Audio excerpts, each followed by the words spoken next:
Chapter 14 symmetry. सबसे पहले समझते हैं सिमेट्री एक्चुअली होता क्या है। छोटी क्लासेस में भी आपने सिमेट्री से रिलेटेड क्वेश्चंस किए हैं। तो सिमेट्री एक ज्योमेट्रिकल कॉन्सेप्ट है, बहुत सिंपल सा कॉन्सेप्ट है। आपने ऐसी फिगर्स देखी होंगी जिन्हें हम कहीं से डिवाइड करके, किसी एक जगह से डिवाइड करके और उसे दो बिल्कुल आइडेंटिकल पार्ट्स में हम कर सकते हैं। जैसे आपने ताजमहल देखा होगा, अगर ताजमहल को बिल्कुल सेंटर में से हम ऐसे लाइन खींच के डिवाइड करें तो वो आपको लेफ्ट में भी और राइट में भी बिल्कुल सेम दिखाई देगा, यानी दो उसके आइडेंटिकल पार्ट्स हो जाएंगे। अब यहाँ पे मेरे पास एक ये काइट है, इस फिगर को मैं कहाँ से काट दूं ताकि दोनों पार्ट्स, इसके दो पार्ट्स बने और वो दोनों पार्ट्स बिल्कुल एकदम सेम आए। तो इसे हम ऐसे भी कर सकते हैं कि इसे फोल्ड कर सकते हैं। तो मैं इसे अगर ऐसे सीधा फोल्ड करता हूं, लेट्स सपोज मैं इसे ऐसे फोल्ड करता हूं, यहां से इसे ऐसे फोल्ड करूंगा, तो अब आप देख रहे होगे कि इसका एक पार्ट इसके दूसरे पार्ट को पूरी तरह से ओवरलैप कर रहा है। यानी जो दो टुकड़े बने हैं ना, ये लेफ्ट वाला और राइट वाला, ये बिल्कुल बराबर है। और ये जो लाइन इनको बना रही है बीच में से, ये सिमेट्री लाइन होती है। इसे हम लाइन सिमेट्री भी बोलते हैं क्योंकि हमने लाइन खींच के इसको दो इक्वल बिल्कुल सेम पार्ट्स में किया है। अब ये तो हो गई है इसकी एक लाइन। किसी किसी फिगर्स की एक से ज्यादा भी लाइंस हो सकती हैं, सिमेट्री लाइंस। इसकी अगर मैं एक से ज्यादा बनाने की कोशिश करूं तो वो तो होगी नहीं। आप खुद सोचिए कि इसको मैं ऐसे तो मैंने मोड़ दिया तो एक सिमेट्री लाइन हो गई। अगर इसको मैं किसी और तरीके से मोड़ना चाहूं तो फिर ये बराबर पार्ट्स नहीं आएंगे। लेट्स सपोज मैं इसको इन वर्टिसेस से मोड़ता हूं, मैं इसे यहां से मोड़ता हूं, तो अब इसके दो पार्ट्स बने हैं। एक तो देखिए छोटा सा पार्ट बना है और एक ये बड़ा वाला पार्ट बन गया। तो ओवरलैप तो नहीं हुआ ना, यानी कि बिल्कुल सेम पार्ट्स नहीं बने हैं। तो जो लाइंस बिल्कुल सेम पार्ट्स बनाती है वही होती है आपकी सिमेट्री लाइन। तो इस फिगर का सिर्फ एक ही सिमेट्री लाइन है। दूसरी फिगर पे ध्यान दीजिए, ये एक पेंटागन है, ये एक हट की शेप का दिखाई दे रहा होगा आपको। अब इसे मैं कहां से मोड़ दूं ताकि इसकी लाइन सिमेट्रिकल लाइन आ जाए। देखिए, इसको मैं यहां से मोड़ूंगा।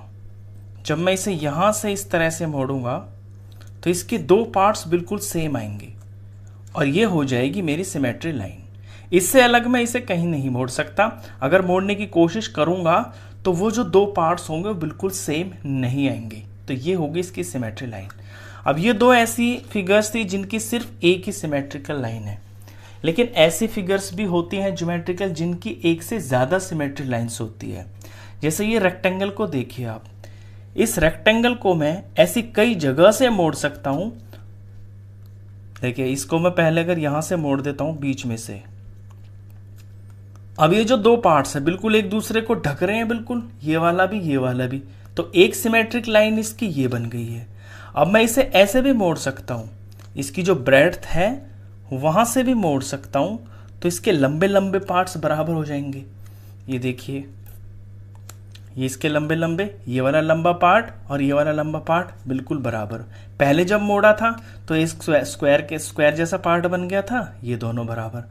तो इसकी दो सिमेट्रिक लाइंस हो गई हैं। अगर इसे मैं डायगोनल से मोड़ने की कोशिश करता हूं तो देखिए, डायगोनल टू डायगोनल, ये इसका डायगोनल हुआ।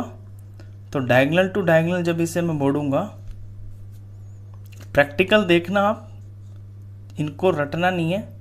अगर मैं इसके डायगोनल्स को मोड़ता हूं तो देखिए ये जो पार्ट्स बने हैं ना, ये ओवरलैप नहीं हुए हैं। जब आप इसे प्लेन फिगर पे डायगोनल को काटते हैं ना, तो ये दो पार्ट्स आपको बिल्कुल सेम दिखाई देते हैं।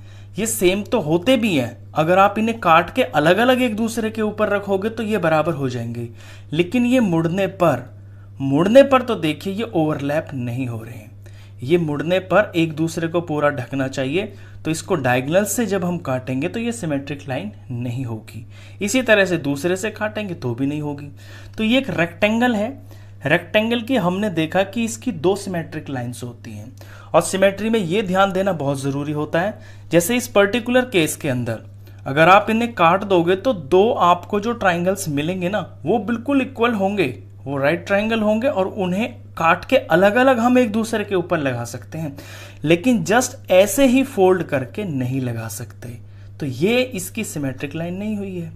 तो इसकी दो सिमेट्री लाइंस हुई हैं। अब आते हैं स्क्वायर के ऊपर। स्क्वायर की 4 सिमेट्रिक लाइंस होती हैं। देखिए इसे हम कहाँ कहाँ से मोड़ सकते हैं, 1 2 3 4, ये 4 साइड है इसकी। पहले मैं इन वाली साइड से मोड़ दी मैंने। अब इसके 2 पार्ट बराबर हो गए हैं, ये वाला एक दूसरे को ओवरलैप कर रहा है बराबर। अब इसे मैं इधर से मोड़ देता हूँ, तो इसकी ये 2 सिमेट्रिक लाइंस तो साइड की वजह से ही बन गई हैं। इसे मैं यहाँ से काट दूंगा तो ये वाला पार्ट बराबर। अब इसके मैं डायगोनल्स को मोड़ता हूँ। जब मैं इसे डायगोनल के थ्रू मोड़ूंगा इस फिगर को, तो इसमें जो 2 ट्राइंगल बनेंगे ना, वो बिल्कुल पूरी तरह से एक दूसरे को ओवरलैप करेंगे। देख लीजिए, डायगोनल से मोड़ा मैंने तो इसका ये वाला पार्ट, इसका ये वाला पार्ट बिल्कुल बराबर है। अब दूसरे डायगोनल से मैं मोड़ता हूँ इधर से, तो भी ऐसा ही होगा, क्योंकि इसकी चारों साइडें बराबर होती हैं और चारों एंगल भी बराबर होते हैं। ये देखिए, ये ट्रायंगल और ये वाला जो पार्ट है ये भी ट्रायंगल, दोनों एक दूसरे को ओवरलैप कर रहे हैं, यानी बिल्कुल बराबर है। तो इसकी जो सिमेट्रिक लाइन्स है वो 4 है। तो आपने देखा कि सिमेट्रिक लाइन जो है वो कम से कम, जैसे 1 है, इस फिगर की 1 है, इस फिगर की भी आपने देखी कि एक ही सिमेट्रिक लाइन थी। लेकिन रेक्टेंगल को हमने 2 जगह से मोड़ सकते हैं और उसे बराबर पार्ट में डिवाइड कर सकते हैं। जैसे ये रेक्टेंगल है तो मैं इसे यहां से काट दूंगा तो इसके 2 टुकड़े बराबर हो जाएंगे, और अगर मैं इसे यहां से काट दूंगा ऐसे, तो ऊपर वाला लंबा पार्ट और नीचे वाला लंबा पार्ट ये बराबर हो जाएंगे। तो इसकी 2 सिमेट्रिक लाइंस हो गई हैं। स्क्वायर के अंदर हमने देखा कि इसकी 4 सिमेट्रिक लाइंस है। जब 2 तो इसकी बन जाएंगी साइड्स को काट के, साइड्स के थ्रू हम बिल्कुल सेंटर में से निकालेंगे लाइन को, 2 हो गई हैं, और 2 हो जाएंगी इनकी डायगोनल्स की। तो किसी फिगर की सिमेट्रिक लाइन 1 भी हो सकती है और 1 से ज्यादा भी हो सकती है, और ऐसा भी हो सकता है कि उसकी कोई सिमेट्रिक लाइन हो ही ना। लेट सपोज कोई भी ऐसी रैंडम फिगर ले ले, जैसे मैंने ये ले लिया ऐसे। अब आप इसे कहां से काटोगे जो दोनों तरफ दोनों पार्ट बराबर हो जाएं? इसे तो कहीं से भी नहीं ऐसे डिवाइड कर सकते।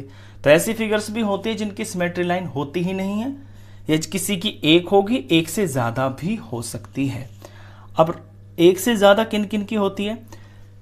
1 से ज्यादा ऐसी फिगर्स की सिमेट्री लाइन होती है जैसे कि ये रेक्टेंगल हुआ, ये स्क्वायर हुआ।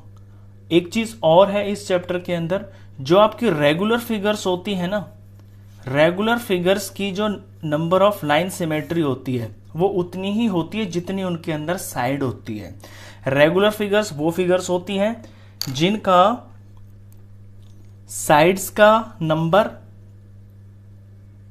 साइड्स की लेंथ बोलूं, सॉरी, साइड्स की जो लेंथ है ना वो सबकी बराबर होती है, और उनके जो एंगल्स होते हैं वो भी बराबर होते हैं। जैसे ये स्क्वायर ही ले लीजिए, इसकी चारों साइड्स जो है वो लेंथ में बराबर होती हैं, और इसके सारे एंगल्स भी बराबर होते हैं 90 डिग्री के। तो ये एक रेगुलर फिगर होगी। इसके अंदर 4 साइडें होती हैं, तो इसकी जो लाइंस बनी हैं वो भी देख रहे हो आप, 4 ही बनी हैं। ऐसे एक इक्विलैटरल ट्रायंगल होता है।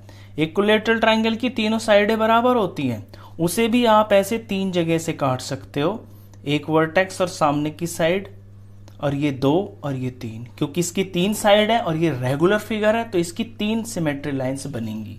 ऐसे अगर कोई रेगुलर पेंटागन है 5 साइडों वाला तो उसकी 5 सिमेट्री लाइंस बनेंगी।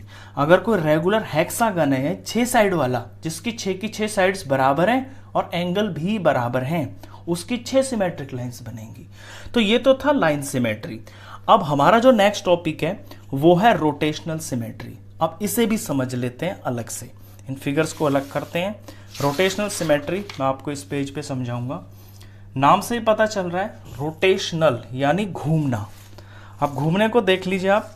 पहले मैं ये काइट फिगर ही ले लेता हूं। रोटेशनल सिमेट्री जो होती है इसमें किसी ऑब्जेक्ट को, किसी फिगर को घुमाया जाता है। लेट सपोज ये इसकी मेन पोजीशन है, ये मैंने यहां पे रखा हुआ है, इसको मुझे घुमाना है, और जब एक पूरा चक्कर हो जाएगा यानी पूरा 360 ये घूम जाएगा, तो ऐसी कितनी जगह पे हुआ कि ये फिगर बिल्कुल ऐसे ही लगी दिखने में। देखिए ये इसकी ओरिजिनल पोजीशन है काइट की, ऐसे ये वाली। अब मैं इसे घुमाना शुरू करता हूं क्लॉकवाइज। क्लॉकवाइज यानी जैसे घड़ी चलती है। मैंने यहां से शुरू किया, ये शुरू किया तो ये ऐसा पहले जैसा लग रहा है, जैसा शुरू में था। नहीं था, नहीं था, नहीं था, अभी भी नहीं लग रहा, अभी भी नहीं लग रहा, अभी भी नहीं लग रहा। मैंने घुमा दिया इसको, अभी ये 180 डिग्री तक पहुंच गया घूम के, और घुमाया और घुमाया और घुमाया, 270 डिग्री घुमा दिया और घुमा दिया, घुमा दिया, घुमा दिया, पूरा का पूरा पूरा एक चक्कर काट दिया है इसने, यानी पूरा 360 डिग्री कटा है गोल। तब जाके इसकी ये पोजीशन फिर से सेम ऐसी आ गई है। तो यानी एक चक्कर के अंदर ये सिर्फ एक ही बार ऐसा हुआ कि ये सेम दिखाई दिया।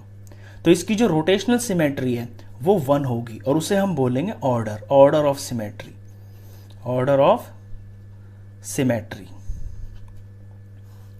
अब दूसरी फिगर ले लेता हूं मैं ले लेता हूं इस बार ये रेक्टेंगल। इसे समझना आप, रेक्टेंगल को मैं ऐसे लगाता हूं, ये लेंथ हुआ, ये ब्रेड्थ हुआ। अब मैं इसे घुमाना शुरू करता हूं यहां से, इसकी ओरिजिनल पोजीशन में लिख लेता हूं, इस तरह से है ये, ऐसे। अब इसे घुमाता हूं मैं ऐसे, तो मैंने अभी इसे घुमाया है 90 डिग्री, ये 90 डिग्री हो गया है। अभी इसे और घुमा रहा हूं, घुमाते घुमाते ऐसे मैंने किया तो ये ऐसे हो गया, ये 180 डिग्री घुमा दिया मैंने। अब देखिए ये अपनी ओरिजिनल शेप की तरह लग रहा है। तो एक बार तो ये 180 डिग्री के ऊपर ओरिजिनल लगा, अब और घुमाते हैं, ये 270 हो गया है, और घुमाते हैं और घुमाते हैं, पूरा पूरा पूरा पूरा घुमा दिया मैंने इसको, यहाँ पे पूरा घुमा दिया है मैंने 360 पे। तो 360 के ऊपर, 360 डिग्री के ऊपर ये फिर से जो है ना अपनी ओरिजिनल पोजीशन में आ गया है। तो एक तो 180 डिग्री के ऊपर जब इसको घुमाया था तब ये सेम लगा था ओरिजिनल पोजीशन की तरह, और जब 360 तक इसे घुमाया तब ये बिल्कुल इस तरह से दिखा था। यानी इसकी जो रोटेशनल सिमेट्रीज है ना, ऑर्डर ऑफ सिमेट्री वो 2 है। तो रेक्टेंगल की ऑर्डर ऑफ सिमेट्री हो गई है 2, ये रेक्टेंगल के लिए। अब स्क्वायर देख लीजिए, स्क्वायर में यहां पे समझते हैं इसको। मैं यहां पे इसकी पोजीशन को रखता हूं ताकि ये घूमे तो पता चले कि कहां पे पहुंच रहा है पॉइंट।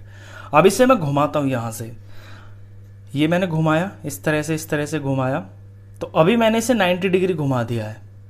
अब 90 डिग्री घुमा दिया है, ये पहले भी स्क्वायर जैसा दिख रहा था, अब देखिए ये अभी भी स्क्वायर जैसा दिखाई दे रहा है। तो 90 डिग्री के ऊपर भी ये सेम जैसा ही दिखाई दे रहा है। अब और घुमाता हूं तो ये डॉट नीचे आ जाएगा, ये मैंने घुमाया घुमाया घुमाया, अब ये 180 तक घुमा दिया मैंने। 180 डिग्री के ऊपर भी ये बिल्कुल स्क्वायर जैसा ही दिख रहा है, जैसा हमने शुरू में इसको यहाँ पे टिकाया था। तो वहाँ भी ये सेम दिखाई दे रहा है फिगर बिल्कुल। और घुमाते हैं और घुमाते हैं, ये घुमा दिया।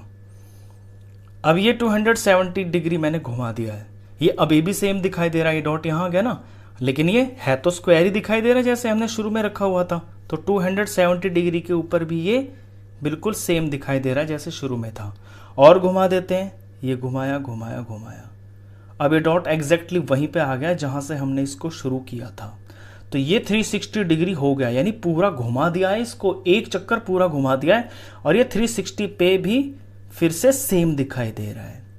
तो ऐसा 4 बार हुआ जब हमने इसको गोल गोल घुमाया, तो ऐसा 4 बार हुआ जब ये बिल्कुल सेम सेम दिखाई दिया। तो इसकी जो ऑर्डर ऑफ सिमेट्री है, ऑर्डर ऑफ रोटेशनल सिमेट्री है, वो है 4। यानी एक पूरा चक्कर काटने पर ये 4 बार सेम दिखाई दिया है। ये रोटेशनल सिमेट्री होती है। इसके अंदर कुछ छोटा सा एक चीज टॉपिक और है, सेंटर ऑफ रोटेशन। यानी जैसे मैं इसको यहां से घुमा रहा हूं ना, जहां मैंने चोंच रखी है, तो इसका सेंटर हो गया, तो यही सेंटर ऑफ रोटेशन है, मैं इसे ऐसे घुमा रहा हूं। दूसरा एंगल ऑफ रोटेशन, कितने एंगल पे मैं घुमा रहा हूं ये मैंने आपको यहां बताता हुआ चला, 90, 180, 270, 360, एंगल तो अपने आप ही बनता रहेगा जैसे आप घुमाओगे। और ऑर्डर मैंने बताई दी है, तीसरी चीज ऑर्डर ऑफ रोटेशनल सिमेट्री। यानी किसी ऑब्जेक्ट की ऑर्डर ऑफ रोटेशनल सिमेट्री वो होती है, वो नंबर होता है जितनी बार वो पूरा एक चक्कर काटने पर सेम दिखाई दे। तो ये तो था आपका सिमेट्री का इसका इंट्रोडक्शन। इन 2 चीजों से अलग इसके अंदर पूरे चैप्टर में कुछ भी नहीं है।